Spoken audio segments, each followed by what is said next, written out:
Hai, ketemu lagi dengan Miss Sari.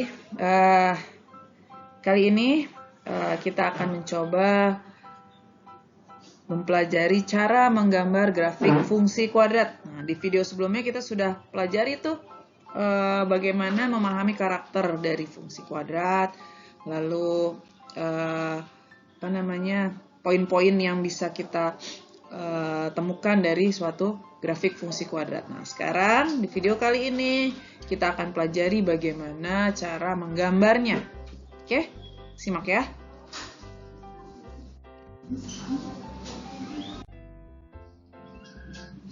Langkah-langkah menggambar grafik fungsi kuadrat. Oke, yang pertama, kita bisa memperkirakan dulu karakteristik grafiknya. Ya. Gimana tuh? Oh, dengan cara melihat A dan D-nya, nilai A dan nilai diskriminannya. Ya, nanti diingat. Oke, yang kedua, kita tentukan titik potong dengan sumbu X. Nah, gimana nanti ya? Nanti akan kita kupas satu-satu. Lalu yang ketiga, kita tentukan titik potong dengan sumbu Y-nya. Kemudian kita tentukan titik puncak atau istilah lainnya titik optimum atau istilah lain lagi titik balik. Nah, itu istilah itu macam-macam. Maksudnya adalah ya itu doang gitu. Nanti kita bedah ya, kita bahas satu persatu. Dan yang terakhir baru kita gambarkan titik-titik tadi di diagram Cartesius, lalu kita hubungkan titik-titik tersebut untuk membentuk grafik fungsi kuadrat. Oke, kita bahas yang pertama.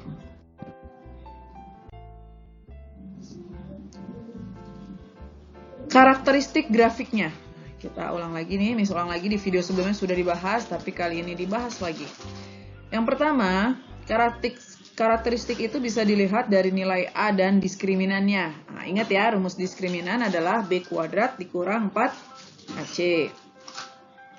Oke, yang pertama, jika A-nya lebih kecil dari 0, maka grafik membuka ke bawah. Dia mempunyai nilai maksimum. Lalu, jika A-nya lebih besar dari 0, maka grafik membuka ke atas. Berarti dia mempunyai nilai minimum. Lalu, jika D-nya atau diskriminannya bernilai positif, maka grafik memotong sumbu X di 2 titik. Jika D-nya sama dengan 0, maka grafik memotong sumbu X di 1 titik atau menyinggung, nempel doang gitu ya, di sumbu X-nya. Dan yang terakhir, jika D-nya lebih kecil dari 0 atau negatif, maka grafik tidak memotong sumbu X. Sehingga di gambar itu seolah-olah seperti terlihat mengambang gitu ya. Oke, itu yang pertama. Setelah kita tahu kira-kira gambaran, oh nanti gambar grafiknya kurang lebih sketsanya seperti ini nih. Nah, kita lanjutkan dengan mencari titik potong dengan sumbu X. Tadi kan kita udah tahu tuh nilai diskriminannya, sehingga kita tahu titik potongnya itu ada berapa. Setelah kita tahu, kita tentukan titik potongnya berapa sih. Caranya itu didapat jika si fungsi kuadratnya itu bernilai 0 atau y-nya sama dengan 0. Berarti maksudnya ya kita diminta untuk mencari pembuat nolnya itu ya. Oke, masih ingat bagaimana cara mencari pembuat 0? Oke, ingat ya di video sebelumnya. Jadi ada 2 macam. Kita bisa lihat gambarnya. Ya, kita bisa lihat gambarnya. Tapi kalau ini kan belum ada gambarnya, berarti kita pakai persamaan kuadrat. Ya, kita pakai persamaan kuadrat. Berarti kita cari akar-akarnya. Oke. Nah, jika nanti kita sudah menentukan pembuat nolnya itu kita misalkan X1 sama X2 gitu ya. Maka titik potong dengan sumbu X-nya adalah X1, 0 dan X2, 0. Kenapa sih 0? Karena yang diminta adalah pembuat 0. Jadi fungsi itu bernilai 0. Maka koordinatnya adalah X1, 0 dan X2, 0. Setelah kita temukan titik potong dengan sumbu X, maka kita cari titik potong dengan sumbu Y-nya. Nah, kayak titik potong dengan sumbu Y-nya. Nah, kalau titik potong dengan sumbu Y itu didapat jika X-nya yang bernilai 0. Nah, kebalikannya ya, tadi kalau titik potong dengan sumbu X, maka Y-nya yang bernilai 0. Maka jika titik potong dengan sumbu Y, X-nya yang bernilai 0. Lalu gimana caranya?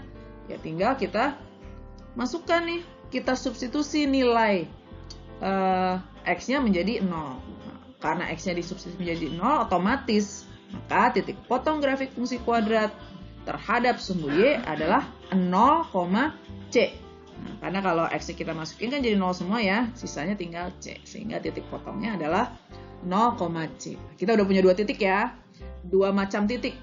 Nah, titik potong dengan sumbu X tadi kalau dia mau D-nya lebih besar dari 0, berarti titik potongnya ada 2. Kalau D-nya sama dengan 0, titik potongnya ada 1.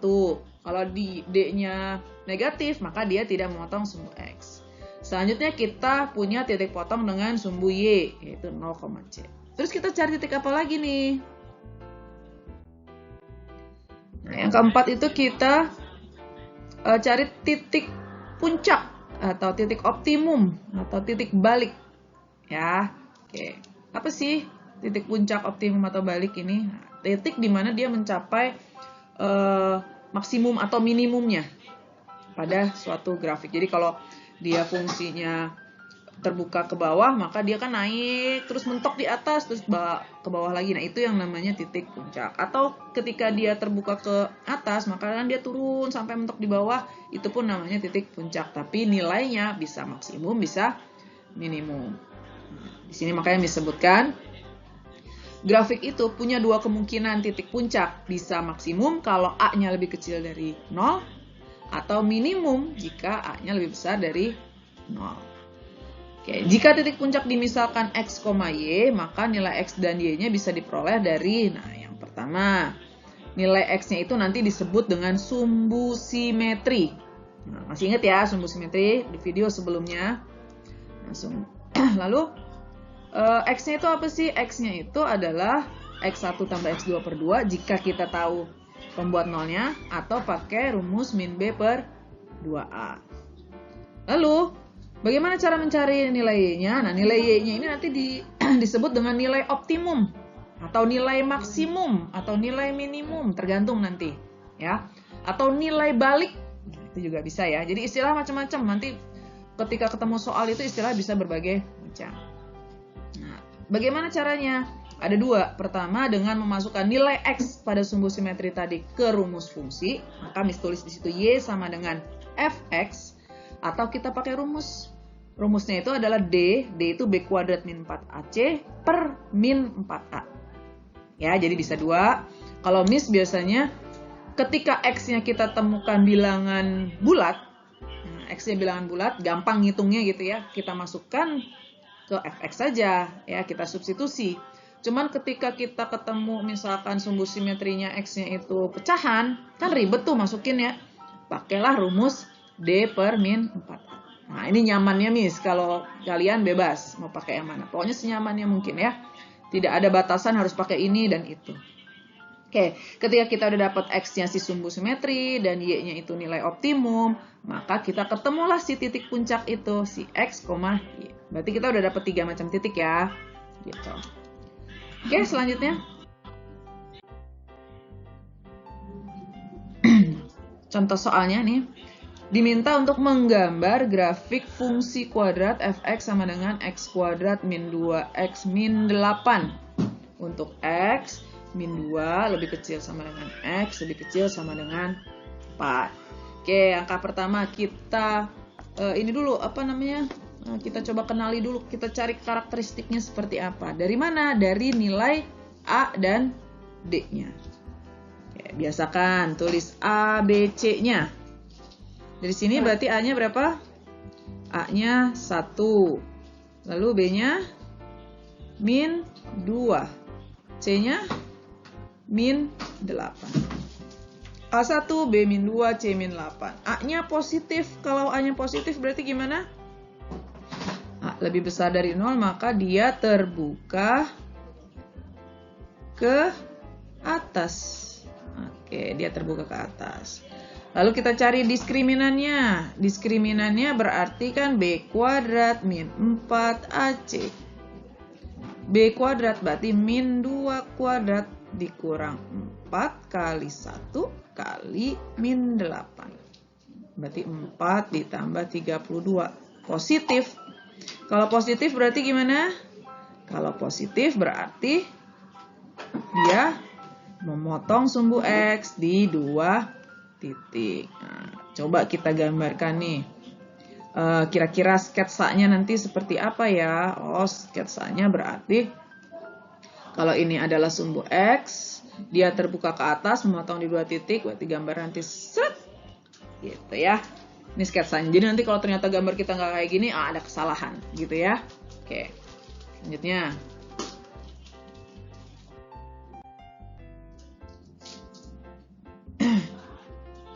Pertama, setelah kita tahu karakteristiknya, kita cari titik potong dengan sumbu X-nya.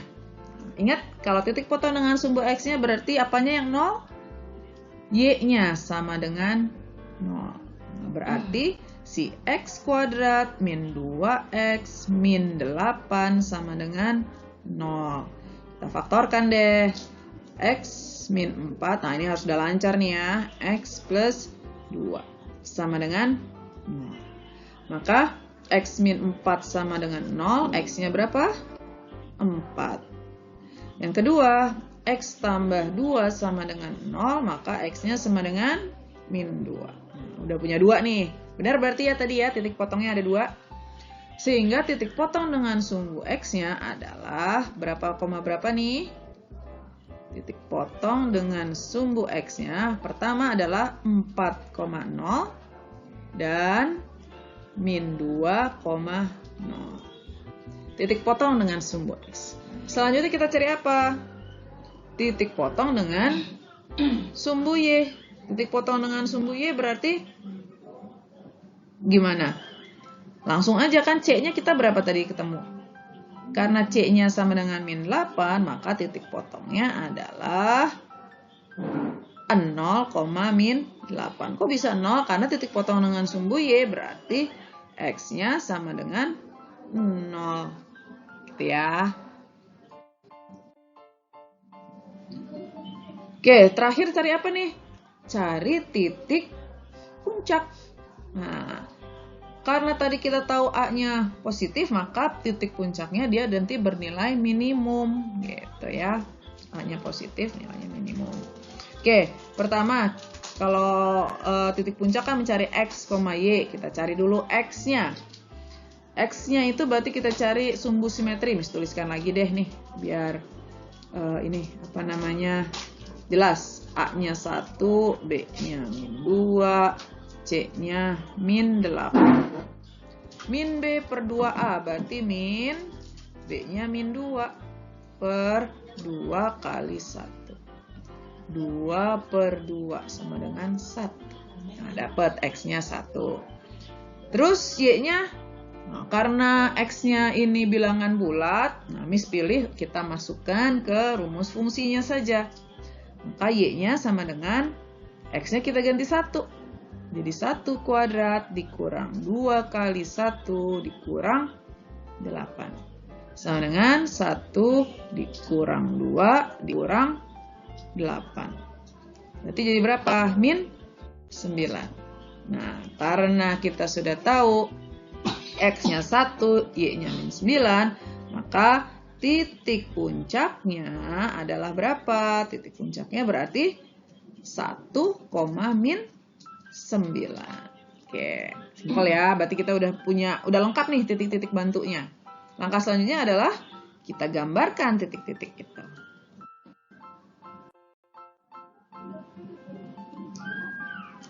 Oke. Gambarnya gimana? Nah, ini udah Miss tuliskan ya. Berarti tadi kan kita ketemu 4 titik nih.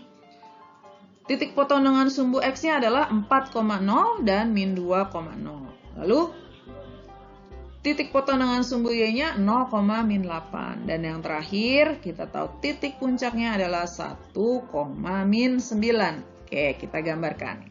Ini sudah siapkan diagram kartesiusnya nih. Ya, kertas berpetaknya nih udah. Pertama, kita lihat ya. Domainnya itu antara min 2 sampai 4. Nah, jadi nanti batasnya gambarnya cuma boleh di lingkungan min 2 sampai 4 saja. Walaupun di sini sudah lengkap. Cuman karena domainnya X-nya itu dibatasi min 2 sampai 4. Berarti nanti gambarnya jangan ngelewatin min 2 sampai 4. Ya. Oke, selanjutnya ke bawahnya pastikan seluruh titik-titik ini nanti muncul ya, kan kita terendah kalau di sini min 9, tertinggi 0, maka pastikan angka min 9 sampai 0 tuh ada. Lebih bagus, cuman minimal harus ada titik min 9 sampai 0. Oke, baik, kita masukkan satu persatu ininya, apa namanya, titiknya. Mis mau warna ungu. Pertama 4,0. Nah, 4,0 titiknya di mana? Di sini ya, 4,0. Urut 4,0. Selanjutnya kita cari min 2,0. Oh, min 2,0 di sini nih. Nah, ini titik potong dengan sumbu X. Lalu titik potong dengan sumbu Y-nya 0,-8 ada di bawah sini. Dan terakhir titik balik minimum atau titik puncaknya ada di 1,9. Nah, udah nih ya. Oke, kita udah punya titik bantu. Nah, sekarang langkah selanjutnya apa? Kita hubungkan. Nah, hubungkannya jangan pakai penggaris. Ya, karena fungsi itu bentuknya smooth. Apa tuh ya smooth itu bahasa Indonesianya? Halus. Jadi nggak patah-patah. Gitu ya. Jadi ini hubungkannya kita pelan-pelan aja ya. Jadi pertama ini kan puncak. Nah, ini kita tarik deh. Tuh gemeteran nih tangan Miss nih. Nah, nanti mudah-mudahan kalau kalian di buku mah insya Allah lebih ini ya, lebih rapi. Nah, kurang lebih begitulah. Jadi bentuknya ini apa namanya, ntar dihapus ini kok nyengsol. Warna ungu. Oke.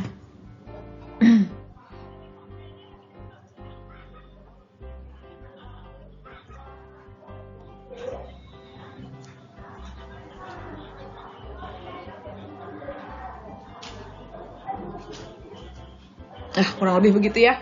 Nah, ini boleh melewati ini nggak, Miss? Melewati ini diterusin nggak boleh. Kenapa? Batasnya cuma min 2 sampai 4. Kalau misalkan ini Miss batasi dengan min 3 gitu misalkan. Nah, ini boleh dilanjutkan sampai batas min 3. Kalau nggak ada batas, maka kalian bablas aja terus sampai batas kalian bikin sumbu koordinatnya ya. Jadi ini gambar ini juga nggak boleh asal-asalan narik garisnya ya. Jadi lihat daerah asalnya, lihat domainnya. Dia dibatasinya sampai X berapa sampai berapa gitu ya. Oke, bisa difahami ya. Jadi Miss ulangi lagi. Pertama, langkah pertama tadi kita ramalkan dulu. Ini bentuknya seperti apa. Dia menghadap kemana grafiknya. Dia memotong di sumbu X pada berapa titik. Nah, setelah itu kita cari titik potong dengan sumbu X-nya. Ya, gimana caranya? Dengan menggunakan prinsip persamaan kuadrat, jadi Y-nya bernilai 0. Setelah titik potong dengan sumbu X, kita cari apa? Titik potong dengan sumbu Y. Titik potong dengan sumbu Y didapat jika X-nya sama dengan 0. Maka otomatis nanti titik potongnya adalah 0,C. Selanjutnya kita cari titik optimum atau titik ekstrim atau titik balik, apalah itu ya. Gimana caranya? Nah, X-nya kita bisa pakai sumbu simetri, Y-nya kita pakai nilai optimumnya, gitu ya. Nah, setelah itu langsung digambar. Oke, mudah-mudahan bisa dipahami. Kalau ada yang kurang, boleh di flashback lagi, diulang-ulang lagi, putar lagi videonya. Kita ketemu pada video Miss Sari selanjutnya.